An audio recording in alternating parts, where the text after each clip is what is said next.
بسم اللہ الرحمن الرحیم۔ ایک صاحب نے سوال پوچھا ہے کہ ہمارے یہاں پچھلے دنوں ایک خاتون کا انتقال ہو گیا تھا۔ انتقال ہونے کے بعد جب تلاش شروع ہوئی کہ کون اس خاتون کو غسل دے گا، تو کئی عورتوں نے غسل دینے سے منع کر دیا۔ ان میں بطور خاص ایک عورت ایسی تھی جو غسل دے سکتی تھی، لیکن وہ اپنے مخصوص ایام سے گزر رہی تھی، یعنی جو منتھلی پیریڈ ہوتا ہے عورت کا، ان دنوں سے وہ گزر رہی تھی۔ تو پھر اس نے غسل دیا، تو کیا ایسی خاتون کا غسل دینا شریعت کی روح سے جائز ہے یا نہیں؟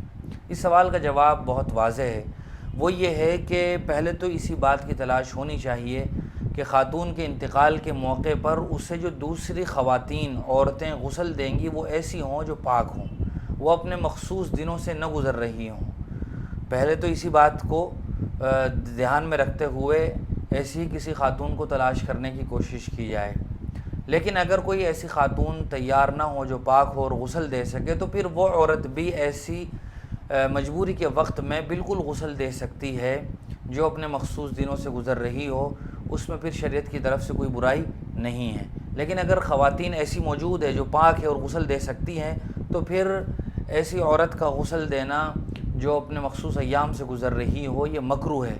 لیکن پھر بھی اگر غسل دے دیا تو غسل بالکل بہرحال درست ہو جائے گا، اس میں کسی طرح کا کوئی ایسا عمل نہیں ہوگا کہ جس کی وجہ سے میت پر کوئی اثر پڑے یا یہ کہ گناہ والی کوئی بات ہو۔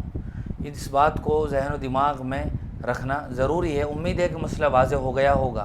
پھر بھی اگر ذہن میں کوئی سوال ہو تو آپ کمنٹ باکس میں سوال کر کے پوچھ سکتے ہیں۔ جزاک اللہ۔